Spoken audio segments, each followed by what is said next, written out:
Hello everyone,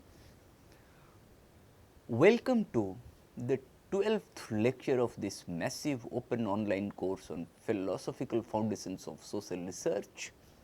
If you look at this, we are in the 5th week of this course and this is the second lecture of the 5th week we are going to have. In the last lecture, we have discussed idealism versus materialism, okay, and Marx's account of materialist conception of history, popularly known as historical materialism. And today we are going to discuss principles of dialectic. What we have done till now, if you look at this, we have already discussed what is historical in historical materialism. I mean, how the term historical entails how particular forms of society have come into existence and the specific historical contexts within which apparently universal or eternal social forms are located, and how materialism denotes rejection of Hegelian idealism and the primacy of socio-economic processes and relations. We have divided or we have classified historical materialism in three parts: one, general theory of historical materialism; particular theories of historical materialism; and regional theories of historical materialism. We have discussed, and today what we are going to do, we are going to discuss dialectic or the principles of dialectic. Again, dialectic, even Marx never used the term dialectical materialism, which was used initially, which was this term dialectical materialism was coined by the 19th century social theorist Joseph Dietjen, and of course, later on in the erstwhile Soviet Union, Stalin, Joseph Vissarionovich Stalin tried to use dialectical materialism and historical materialism interchangeably, which is actually not correct to use them interchangeably. Okay. Yeah. Having discussed historical materialism, okay, let us come to the principles of dialectic. What are the principles of dialectic? What is dialectic prima facie? At the first sight, let me tell you, before getting into Marxist dialectic, please remember that in the 5th century BC, even Socrates was in favor of such dialectic. Dialectic refers to, I mean, the term dialectic refers to the art of a dialogue in the form of an argumentation. Whatever I say, you should not accept it as it is. You should not accept any dictum. You should always accept it after putting some reason in the statements that I have made. Even Socrates did that. Now, this term dialectic expresses the view that development depends on the class of contradictions and the creation of a new, more advanced synthesis out of such classes. When I say class of contradictions, I mean contradiction between labor and capital, contradiction between private ownership and social ownership, communitarian ownership, okay, in this sense. What Marx did with this class of contradictions and the creation of a new, more advanced synthesis out of these classes, initially Marx was a part of Young Hegelian Club, and Hegel and Feuerbach together they tried to look at dialectic and materialism respectively. And for Hegel, I mean, in terms of Hegelian dialectic, there are three movements or three phases, three stages. Okay? One is thesis, secondly antithesis, and out of which what comes out, what comes out of this is the synthesis. Okay, we will see how it goes. That is why I said the dialectical process involves the three movements: thesis, antithesis and synthesis. Marx used the notion of dialectic to account for social and historical events, whereas Engels extended the scope of dialectical analysis to establish it as a general law of development that applied equally in social, natural and intellectual spheres. They believed that the real world, whether of society or of nature, developed according to dialectical sequences of contradictions and synthesis, and that dialectical logic was the means by which one could comprehend this development.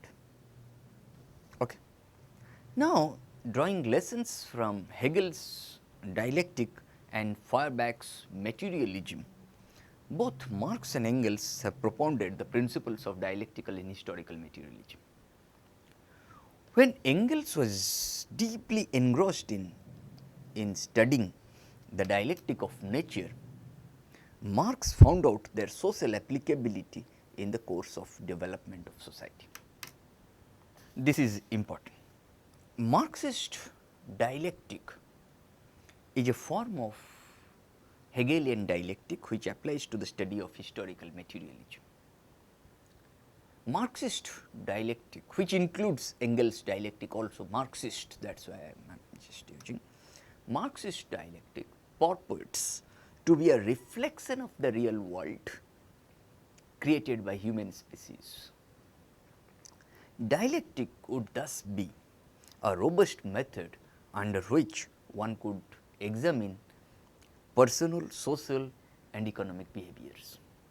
Marxist dialectic is the core foundation of the philosophy of dialectical materialism, which forms the basis of the ideas behind historical materialism that we have already discussed. How particular forms of society have come into existence and so on. I mean, starting with hunting and gathering economies, the slave society, the feudal society, the capitalist society, which will inevitably and unstoppably move on to socialism and thereafter communism. Okay. Marx and Engels, writing several decades after Hegel's death, proposed that Hegel's dialectic is too abstract. Let me quote what Marx had to say. The mystification which dialectic suffers in Hegel's hands by no means prevents him from being the first to present its general form of working in a comprehensive and conscious manner. With him, it is standing on its head, it must be turned right side up again, and if you would discover the rational kernel with the mystical self. In contradiction to Hegelian idealism, Marx presented his own dialectic method, which he claims to be the direct opposite of Hegel's method. Marx's dialectic method is not only different from the Hegelian, but it is its direct opposite. To Hegel, the life process of the human brain, that is the process of thinking, which under the name of the idea he even transforms into she or he even transforms into an immediate subject, and the real world is only the external phenomenal form of the idea. Okay.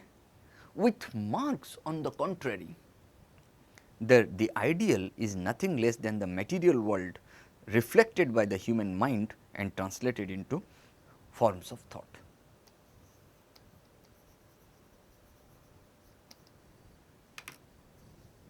Both Marx and Engels, they advocated the primacy of socio-economic processes and relations in terms of matter is prior to the formation of idea.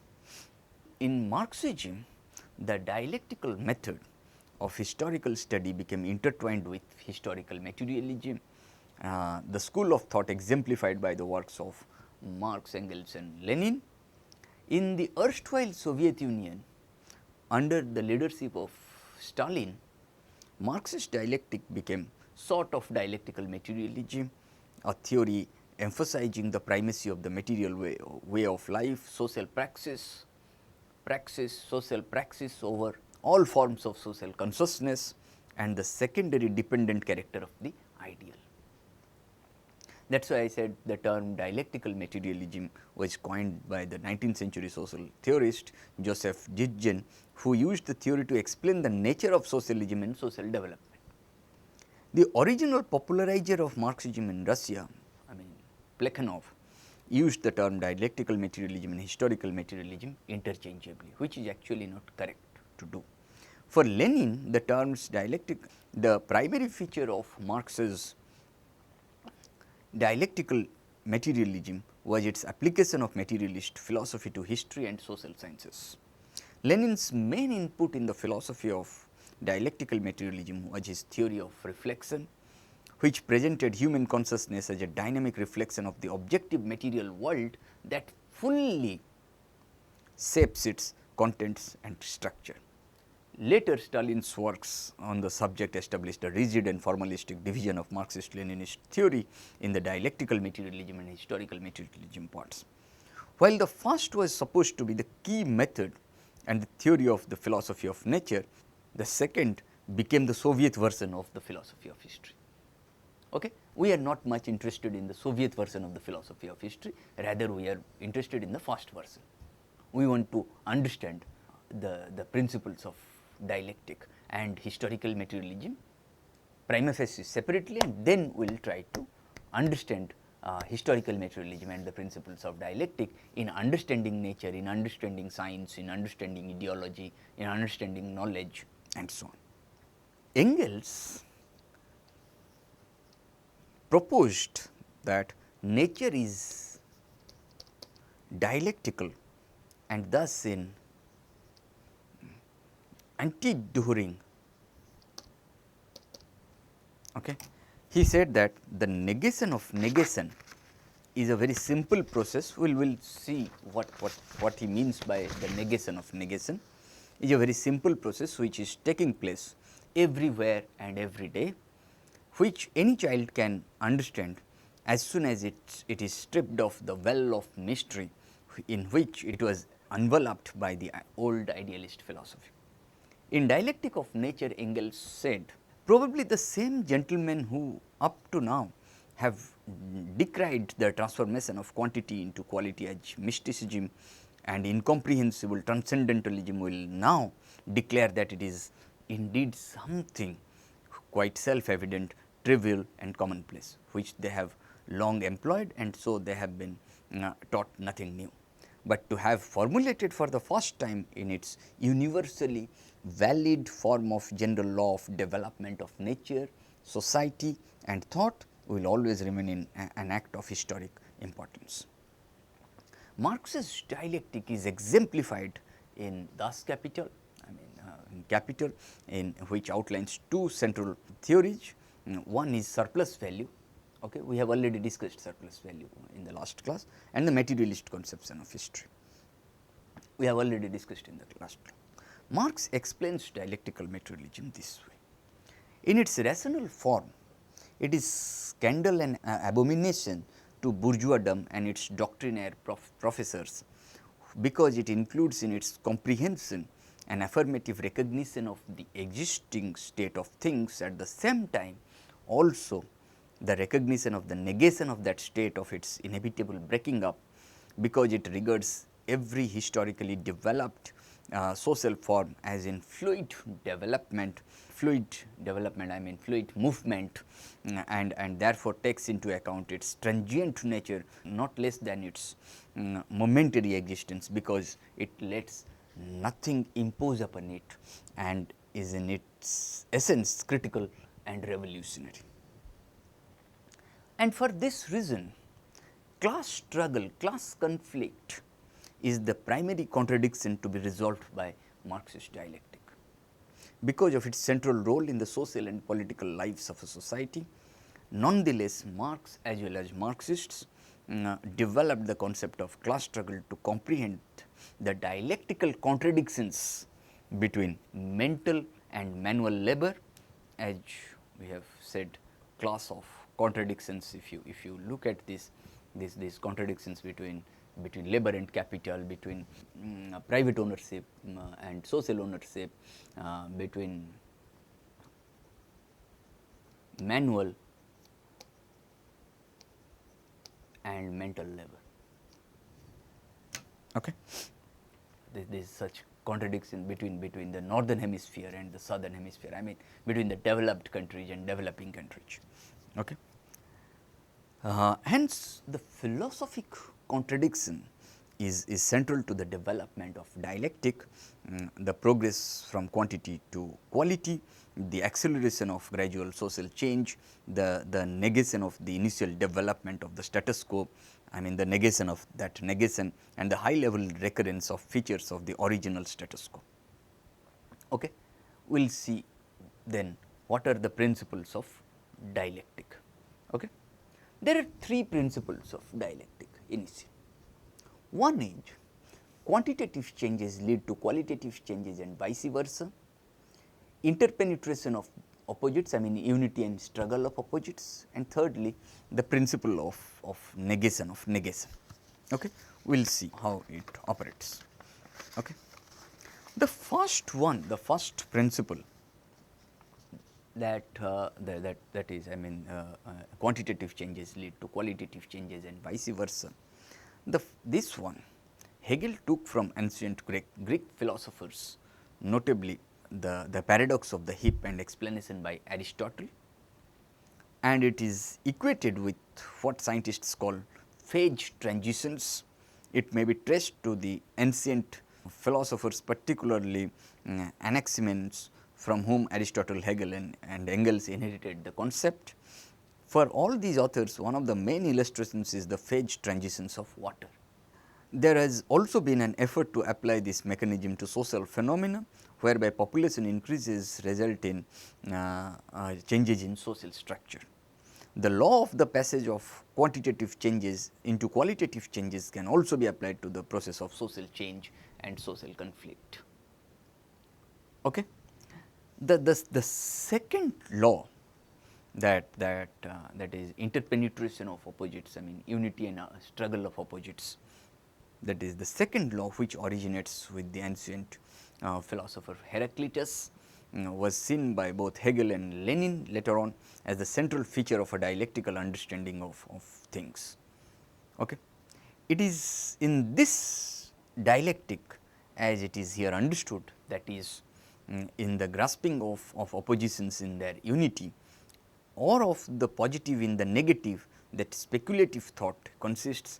It is the most important aspect of dialectic.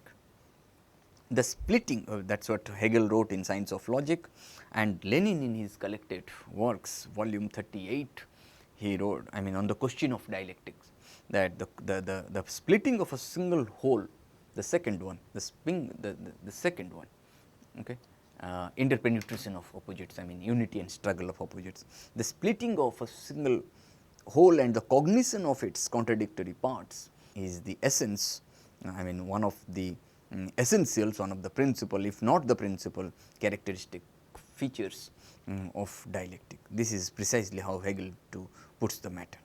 When you come to the portion, I mean the third principle, the third principle, I mean the law, the principle of the negation of negation, it in fact it originated with Hegel.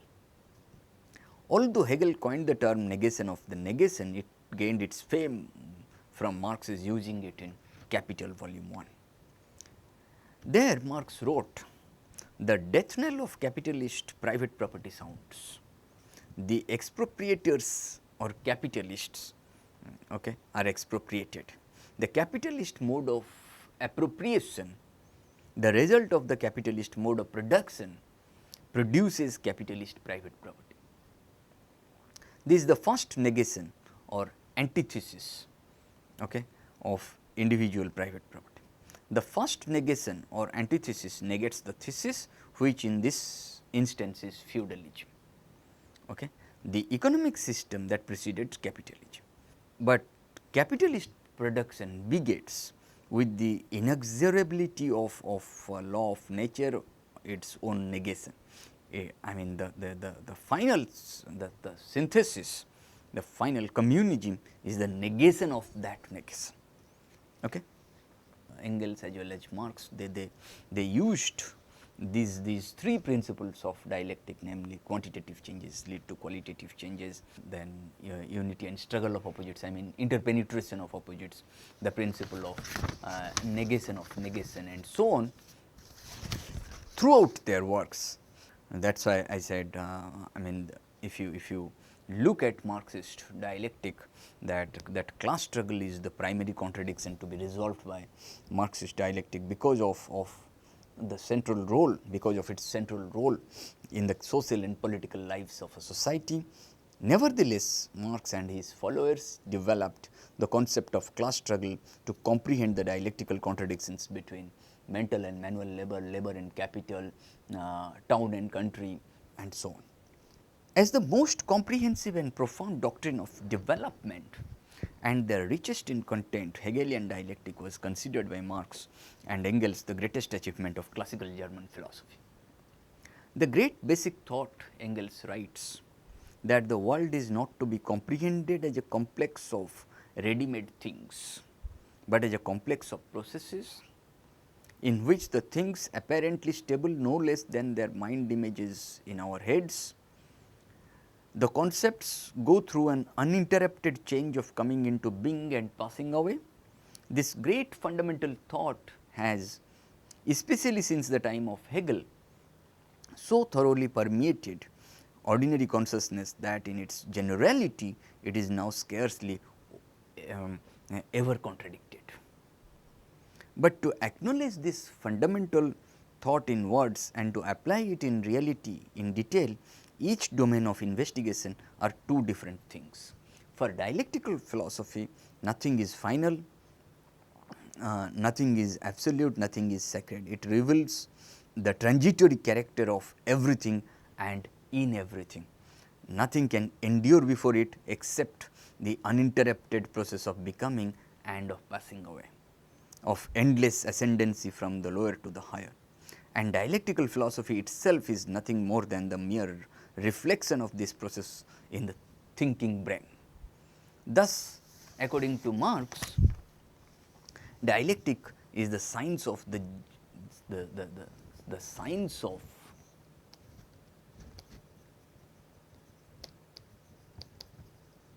of the general laws of motion.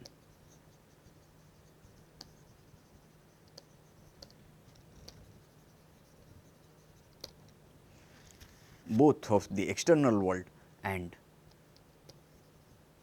both of the external world and of human thought.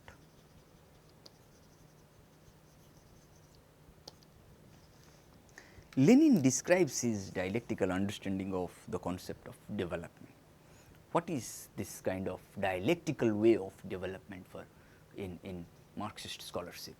For Lenin, for Vladimir Ilyich Ulyanov Lenin, a development that repeats as it were stages that have already been passed, but repeats them in a different way on a higher basis, the negation of the negation.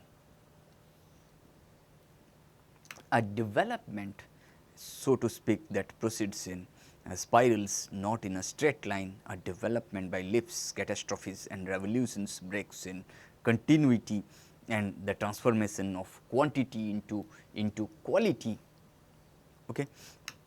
Inner impulses towards development imparted by the contradiction and conflict of the various forces and tendencies acting on a given body or within a given phenomenon or within a given society, the interdependence and the closest and indissoluble connection between all aspects of any phenomenon, history constantly revealing ever new aspects, a connection that provides a uniform and universal process of motion, one that follows definite laws. These are some of the features of dialectic as a doctrine of development that is richer than the conventional one. An example of the influence of Marxist dialectic in the European tradition is Sartre Sartre's work, I mean that book Critique of Dialectical Reason, Sartre stated, existentialism like Marxism addresses itself to experience in order to discover their concrete synthesis. It can conceive of these synthesis only within a moving dialectical totalization, which is nothing else but history, or from the strictly cultural point of view adapted here, philosophy becoming the world. Dialectical materialism is a philosophy of science and nature developed in Europe and based on the writings of Marx and Engels. As I have mentioned, what I mean, Marxist dialectic always emphasizes the importance of real world conditions in terms of class, labor and socio-economic interactions.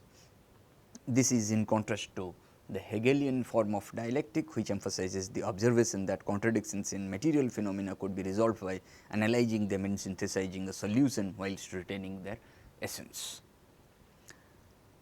Marx, on the contrary, supposed that resolutions to such material conditions laced with contradictions could be in new forms of social organization. Dialectical materialism accepts the evolution of the natural world and the emergence of new qualities of being at new stages of evolution. The formulation of the Soviet version of dialectic and historical materialism in the 1930s by Stalin and his associates, such as Stalin's book, I mean Dialectical and Historical Materialism, became the official Soviet interpretation of Marxism, okay, which obviously is a deviation from what Marx originally stated. Marx and Engels never used the words, as I said, dialectical materialism in their own writings. The term dialectical materialism, as I said, was coined by Joseph Dirgen in 1887, a socialist who corresponded with Marx during and after the failure of the German Revolution in 1848. Casual mention of the term dialectical materialism is also found in the biography of Frederick Engels by philosopher Karl Kautsky. Written the same year, Marx himself had talked about the materialist conception of history, which was later referred to as historical materialism by Engels. Engels further explained the materialist dialectic in his Dialectics of Nature in 1883, and Plekhanov first used the term dialectical materialism in 1891 in his writings on Hegel and Marx. Stalin further delineated and defined dialectical and historical materialism as the world outlook of Marxism, Leninism, and as a study as a method to study society and its history. Marx and Engels each began their adulthood as young Hegelians, as one of the several groups of intellectuals inspired by Hegel. Marx's doctoral thesis, The Difference Between the Democritean and Epicurean Philosophy of Nature, was concerned with the atomism of Epicurus and Democritus, which is considered the foundation of materialist philosophy. Marx was also familiar with Lucretius' theory of Kahneman. Marx and Engels both concluded that Hegelian philosophy, at least as interpreted by their former colleagues, was too abstract and was being misapplied in attempts to explain the social injustice in recently industrialized countries such as Germany in the erstwhile industrial age. I mean, they were recently introduced to the industrial revolution, like Germany, France and the United Kingdom, which was alleged in the early 1840s to be a growing concern. In contrast to the conventional Hegelian dialectic of the day, which emphasized the idealist observation that human experience is dependent on the mind's perceptions, Marx developed Marxist dialectic, which emphasized the materialist view that the world of concrete shapes socio-economic interactions and that those in turn determine socio-political reality. Whereas some Hegelians blamed religious alienation, I mean estrangement from the traditional comforts of religion for societal ills, Marx and Engels concluded that alienation from economic and political autonomy coupled with exploitation and poverty was the real culprit. Okay. In keeping with dialectical ideas, Marx and Engels thus created an alternative theory not only of why the world is the way it is, but also of which actions people should take to make it the way it ought to be. Okay. There are at least 4 questions which one must raise in research, that as Ramkrishna Mukherjee, one of the founders of Indian sociological tradition, okay, once he said there are at least a researcher must address at least 4 questions. One, what are those 4 questions? Now, one, what is it? Secondly, how is it? Thirdly, why is it? And fourthly, what will it be? The first 2 questions, what is it and how is it, they are descriptive in nature. The question why is it is explanatory in nature, and what will it be is exploratory in nature. What Marx and Engels they have done, they have tried to go beyond exploration. They are saying what ought to be, then they are going beyond description, explanation and exploration. They were trying to look at the normative structure of what ought to be, given the structure, given the nature of evolution. Okay. What should be our life, what should be the structure of the state, what should be the relation of the state with the citizens, with the people, okay, and so on. That is why Marx and Engels created an alternative theory, not only of why the world is the way it is, but also of which actions people should take to make it the way it ought to be. And if you have to look at normative questions, then you have to take certain action, you have to undertake certain action which will lead you to arrive at that normative place. Okay. In Thesis on Feuerbach in 1845, Marx wrote that is the last thesis, thesis 11th thesis, the last thesis in Thesis on Feuerbach, that the philosophers have only interpreted the world in various ways. The point, however, is to change it. Dialectical materialism is thus closely related to Marx's and Engels' historical materialism and has sometimes been viewed as synonymous with it. Marx rejected the language of Hegel, that thesis, antithesis and synthesis. Dialectical materialism is an aspect of the broader aspect of materialism which asserts the primacy of the material world. In short, matter precedes thought, matter is prior to the formation of idea. Materialism is a realist philosophy of science which holds that the world is material, that all phenomena in the universe consist of matter in motion, wherein all things are interdependent and interconnected and develop according to natural law, that the world exists outside us and independently of our perception of it, that thought is a reflection of the material world in the brain, and that the world is in principle knowable. That people earlier used to think that no, something is not knowable, something is knowable, but if you look at the principles of dialectic, the principles of materialism, then you will find that no, the world in principle is knowable. Marx criticized classical materialism as another idealist philosophy, idealist because of its transhistorical understanding of material contexts. The young Hegelian Feuerbach had rejected Hegel's idealistic philosophy and advocated materialism. Despite being strongly influenced by Feuerbach, Marx rejected Feuerbach's version of materialism, that anthropological materialism, as inconsistent. The writings of Engels, especially Anti-Dohering and Dialectic of Nature, were the sources of main doctrines of dialectical materialism. Okay. Then what we are going to do now, we are going to look at these three principles simultaneously. I mean, we have been doing that. I mean, we are going to do it in detail.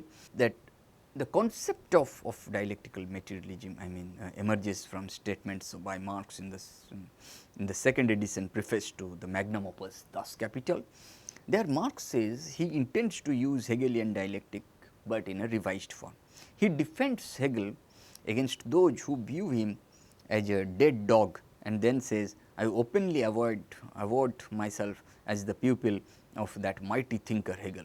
Marx credits Hegel with being the first to present dialectic form of working in a comprehensive and conscious manner. But he then criticizes Hegel for turning dialectic upside down. With him, it is standing on its head, it must be turned up again. I mean, if you would discover the rational kernel within the mystical cell. Okay. Marx's, we have discussed this. I mean, Marx's criticism of Hegel asserts that Hegel's dialectic goes astray by dealing with ideas, with the human mind. Hegel's dialectic, Marx says, inappropriately concerns the process of the human brain, it focuses on ideas.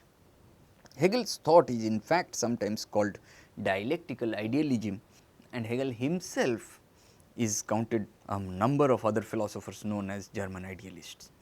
On the contrary, Marx believed that dialectic should deal not with the mental world of ideas, but with the material world, the world of production and other economic activities. Okay.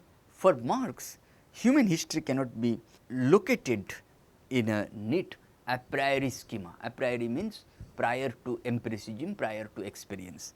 That is why for Marx there is nothing called a priori so far as human history is concerned. He explicitly rejects the idea of Hegel's followers that history can be understood as a person apart, a metaphysical subject of which real human individuals are but the bearers. To interpret history as though previous social formations have somehow been aiming themselves toward the present state of affairs is to misunderstand the historical movement by which the successive generations transformed the results acquired by the generations that preceded them. And Marx's rejection of this sort of teleology was one reason for his enthusiastic reception of Darwin's theory of natural selection.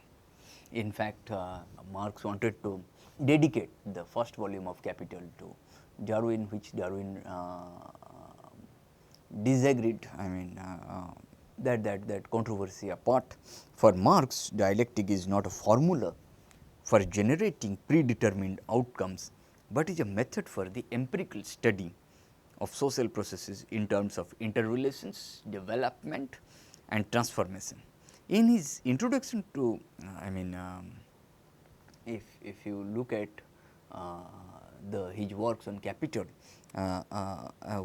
what Marx suggests, when the dialectical method is applied to the study of economic problems, economic phenomena are not viewed separately from each other by bits and pieces, but in their inner connection of an integrated totality structured around and by a basic predeterminant or a basic predominant mode of production. And Marx's own writings, if you look at, are almost exclusively concerned with understanding human history in terms of systemic processes based on modes of production. Broadly speaking, the ways in which societies are organized to employ their technological powers to interact with their material surroundings. This is historical materialism.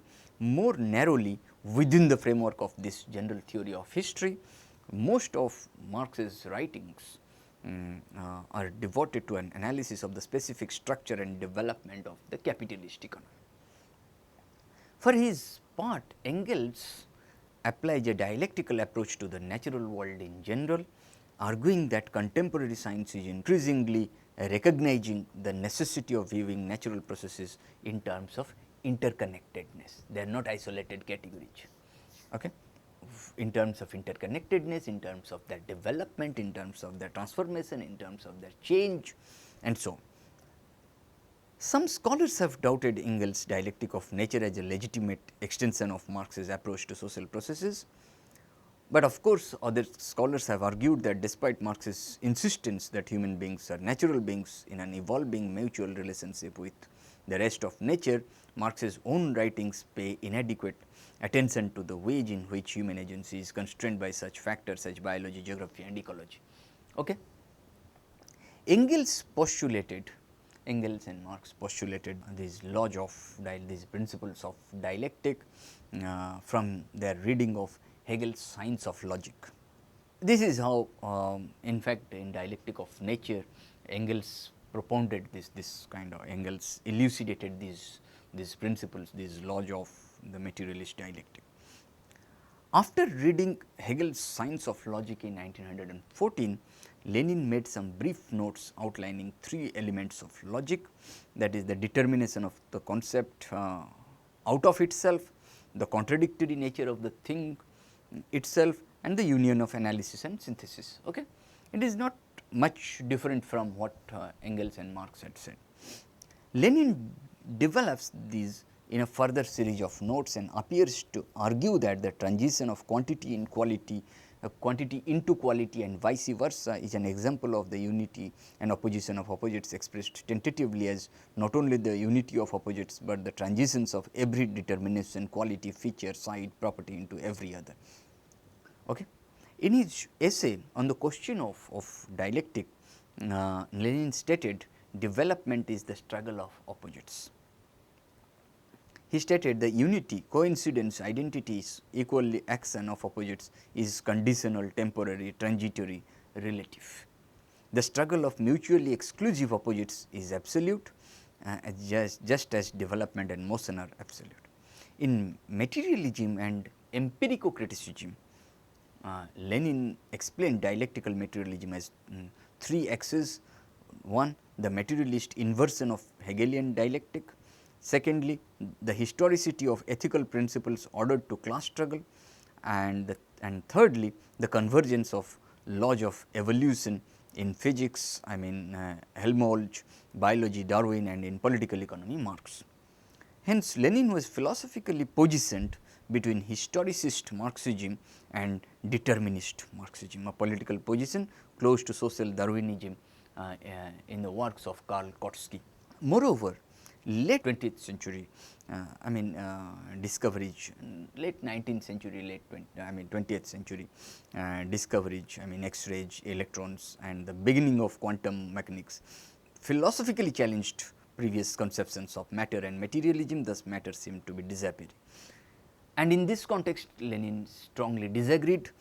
For Lenin, matter disappears means that the limit within which we have hitherto known matter disappears, and that our knowledge is penetrating deeper, properties of matter are disappearing, okay, that formerly seemed absolute, immutable and primary, and which are now revealed to be relative and characteristic only of certain states of matter.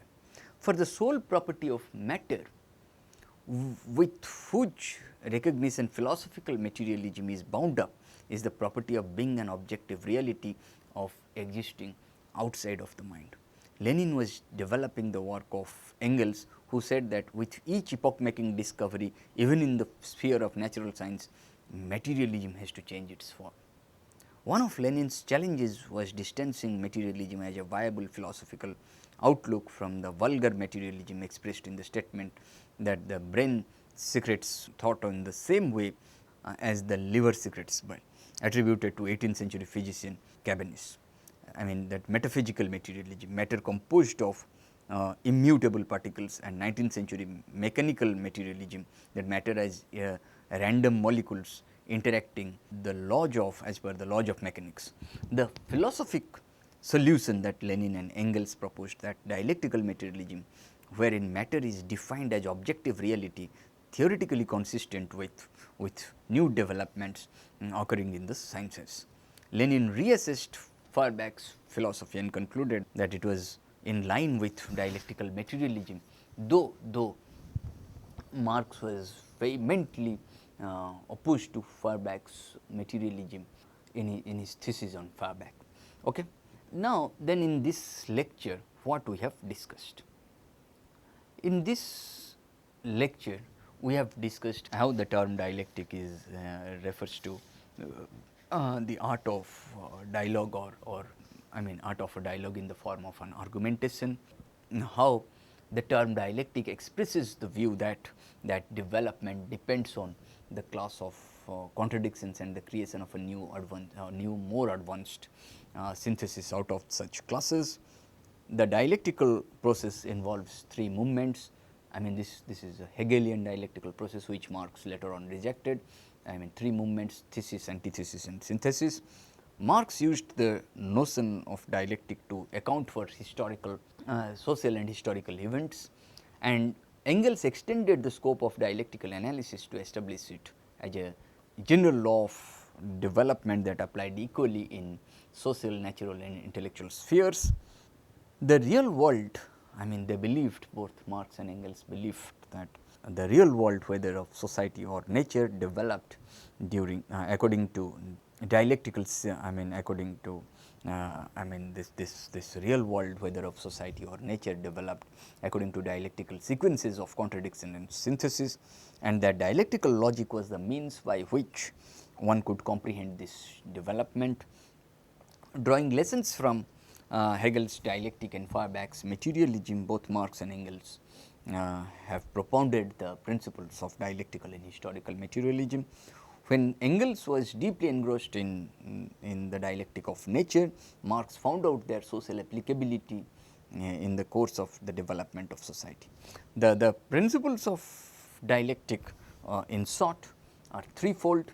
I mean one, quantitative changes lead to qualitative changes and vice versa. Secondly, interpenetration of opposites, I mean unity and struggle of opposites, and thirdly, the principle of negation, and how human history is a part of history of nature. And you will also see I mean it is how human history is basically a movement of nature developing towards human species. Marx always talked of unity of science. According to Marx, natural science will in time incorporate into itself the science of man, just as the science of man will incorporate itself into science of nature. The social reality of nature and natural science of man are identical terms for Marx. And having discussed this, in the next lecture we are going to discuss understanding nature, understanding the relationship between nature and human species, understanding I mean what is I mean for Marx, how Marx tried to look at theory of ideology and how Marx tried to look at theory of science or knowledge. I mean Marx has to be evaluated not simply as an ideologue of the Communist Party, but also must be evaluated as a top notch theoretician. Thank you.